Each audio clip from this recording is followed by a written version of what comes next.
Welcome back to JB Reviews. I found a 2023 Jeep Grand Cherokee L Summit Reserve with the high altitude package. This thing looks absolutely ridiculous, and I think you're going to regret that BMW Mercedes that you bought. Special shout out to Larry H. Miller, Chrysler Jeep Dodge Ram in Sandy, Utah. If you are in the market, be sure to let me know you saw the video, and let's go ahead and check out the window sticker to see how much this thing's going to cost. As mentioned, this is going to be the trim level for this Jeep, and the base price is right there. Now this is considered a Summit, right? Be sure to pause if you want to see more of the standard equipment. And down below you can see a customer preferred package. This is the Summit Reserve price right here. So everything gets added here and it continues on this side. And check out all the options. Be sure to pause it. But total price is $83,160 with a destination of $1,795. And here's your affiliate comment numbers. If you are looking to get a Summit Reserve, especially if you're ordering one, you absolutely have to get the high altitude package. Like, this thing is pretty sick. Now, forward facing camera right there with a sprayer, blackout Jeep emblem, and check out your slots for the grill. Night vision's right there. Parking sensors, even off to the side here. Pulling into your garage will be a little bit easier. And you're gonna have full LED headlights, turn signals, everything. They look really good too, and they are a reflective style, even though they say they're a projector. And the same thing goes down below for your fog lights. And then just check out the accent on the grill too. Love how they really hide those parking sensors too. They don't take away from the front end. Now off to the side, 21-inch wheel. Has a great style to it, and they are wrapped in a Continental tire too. These are called the cross contacts, and here's the size right here: 275, 45, 21. Air suspension.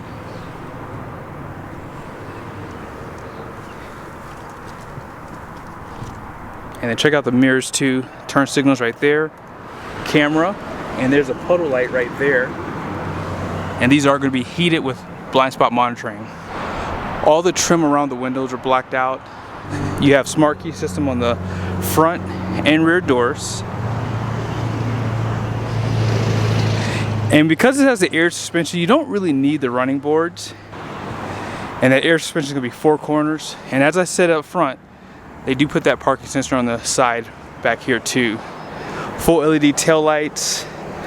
And down below, you can see they do a nice style for the exit for the exhaust. They hide that hitch right here, which is going to be a class 4.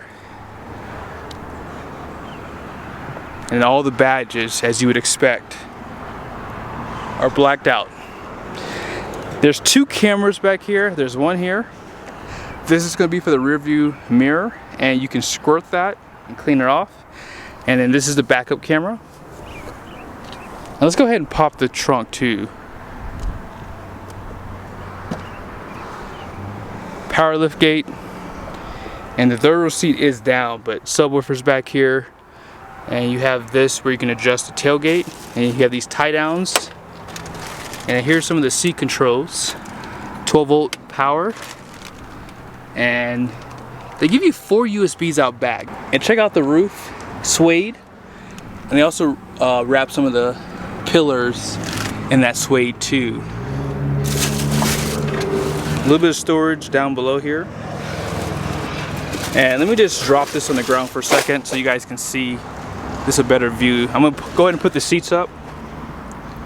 3rd row.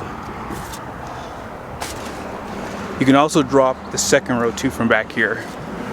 So if you're going to Home Goods or somewhere, you can just drop all the seats out back. So that's pretty quick. So let's go ahead and drop the 2nd row and the 3rd row. Takes a little bit of time, but hey, it gets there. And this is a 7-passenger, so if you decide to get the captain's chairs in the 2nd row, this becomes a 6-passenger. Now I'm sure you noticed the light on the side. And they also have lights on the back of the tailgate. It gives you like a 3-second delay, so you can move from under the tailgate when it's coming down. But if it does hit you, it'll stop basically. Sometimes it'll stop, sometimes. Now let's go ahead and pop the hood so you guys can see what's powering this one. Now, if you're looking to spend close to $80,000 on a Summit Reserve, you better get that 5.7 liter.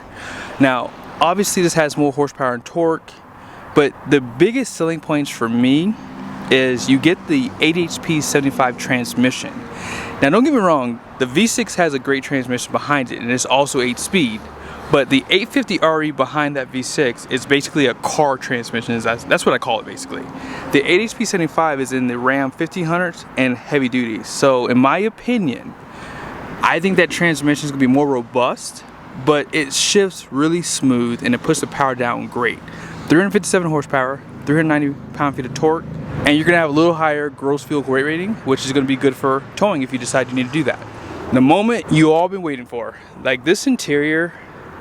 In the past, I just gave Jeep all the kudos, and it's just so nice.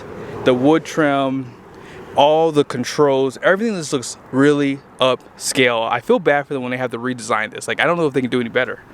But here's a button for your seat massagers right there. Seat memories, and you have seat memories on both sides, which you'll see.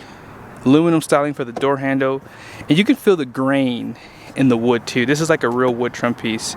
And I love the diamond stitched leather here. All auto up and down for the windows. A little bit of storage down below.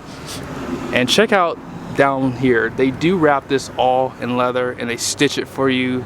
Macintosh sound system. And these are Palermo leather seats too. And even on the dash up front, stitched and leather wrapped. Electronic parking brake. Some of your lighting controls. And you do have a digital gauge cluster here. Heads-up display, and then check out the speakers right there.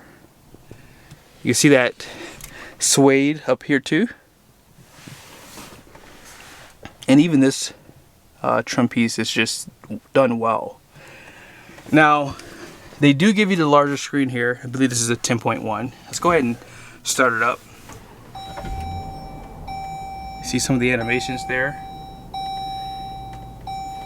Now, this screen has a lot to it. So let's kind of go through some of the highlights. So let's go back. So this is the first thing you'll see here. And this is showing your fuel economy, your gauges, and it's just laid out really well. Some of your trip information there. And here's my favorite thing, navigation for your gauge cluster. This is a safety feature because you don't have to put your eyes down here. You can keep them straight ahead. And you can even see right there, the heads-up display, you can see the speed limit and how fast you're going. So you can't break the law in this truck. Well, it depends on who you are. We're gonna push this button now. This is basically your quick menu, and it has pretty much everything laid out a little bit easier for you to get to. So let's go to the air suspension. So as I mentioned earlier, you don't really need running boards on this because you can put this in the entry and exit, hit it again. If you need to know where the night vision is, I always forget where it's at, but I'm sure we're going to find it. So it's probably, yep, there it is. It's right there. So there's actually a car in front of me, so this is what you're pretty much seeing. And yeah, that's really helpful. Now, I have not had a chance to use that at night, so maybe in the future I'll have to take one of these for a couple of days. But you have that lane keep assist, traction control, caution lights, parking sensors, and this does have self-parking and passenger screen. I'll show that to you guys in a second, but that's how you turn that on. And here's just a quick look at this screen. There's a lot of different ways that you can customize this system here. One thing I like about this is you do have all your heated seat controls right there. And if you don't want to use the screen, you have them down below too. Now, as far as, let's go to vehicle so you guys can see some of the camera views. This does have the fam cam, and so you can pretty much, you know, see everywhere out back. And 360 camera view, which is the surround view camera. It's right here. Different camera views. You can zoom into your hitch if you're towing a trailer. You also have a frontal cam if you're going off-road. Now, I mentioned that there was a camera above outside, and that's what that camera was for there. Now let's go ahead and, actually, you know what? I'm moving too fast. So you guys kind of saw some of the controls down below for your heated seats and climate. So climate and audio can be controlled outside of the screen here, and that's something that some people like. Wireless chargers right there, 4 USBs, 12 volt HDMI, and then here's some of your drive modes and air suspension. Downhill assist is right there. 4 low, if you get stuck. And then this is just a hold for if you get out of the SUV without the truck being in park. That'll help you with that. Cup holders, storage above and below. And they have USBs inside of here for the rear. Passenger side has pretty much the same functions for the seats. Now I did not mention, but you can change the bowstring on the side. You also have this function at the front too. These seats are so customizable. And stepping inside, you can see this side a little bit better. The steering wheel has that wood grain and stitching. And let's go ahead and hit this button again so you guys can see this. So this is gonna help the driver with some of the functions so they can keep their eyes focused on the road. Now here's the home. If you swipe over, you can see you have like Fire TV. You can control navigation, devices. If you want to watch a show here, that's what that HDMI is for there too. So you don't have to necessarily just use this for the purpose of helping the driver. You can kind of tune them out a little bit and watch a show or listen to your own music with your headphones. And just really quickly, I'll show you the navigation. So there it is. And so you can pretty much put in a address and it'll pretty much end up on this side. Now let's go ahead and check out the second row, and then I'll show you guys a few more things and I'll pretty much end the video. I didn't mention this on the other side, but you do have a Summit badge down below that illuminates out back. Great interior design on the door. You have shades, Macintosh sound system, and seat back pockets. This is my first time actually seeing the screens out back, so I'm really glad I got to show that. As I mentioned earlier, 7 passengers, so you have the bench in the second row. And I don't mind the bench because, hey, you can take one extra person with you.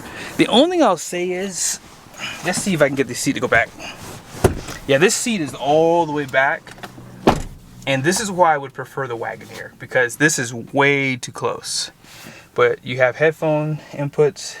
You can charge your phone from here. HDMI to watch or play a game. You have 4-zone climate control. I didn't mention that, but you have heated and ventilated seats back here. More USBs, power plugs down below. And yeah, it's just a really nice SUV. I didn't show you guys, but that camera is how you were able to see above earlier on that screen there. Now really quickly, here are the numbers for the axles and gross fuel weight rating. This did go up by 200 pounds because of that V8. So 69 from 6,700 pounds. And then here's that rear gross axle weight rating. And the wheels are 21 by 9 inches wide. And then here's the payload capacity. But I hope you guys liked the video. Hope it was helpful. Be sure to check out Larry H. Miller's inventory. They just got this in probably about a week or so ago, so I'm pretty sure at some point it's gonna get sold. But yeah, if you do decide to buy, be sure to let me know you saw the video, and I'll see you guys soon. Because you stayed till the end, if you're in the climate in the screen, your massage function is right here, and you can pretty much set that up how you like.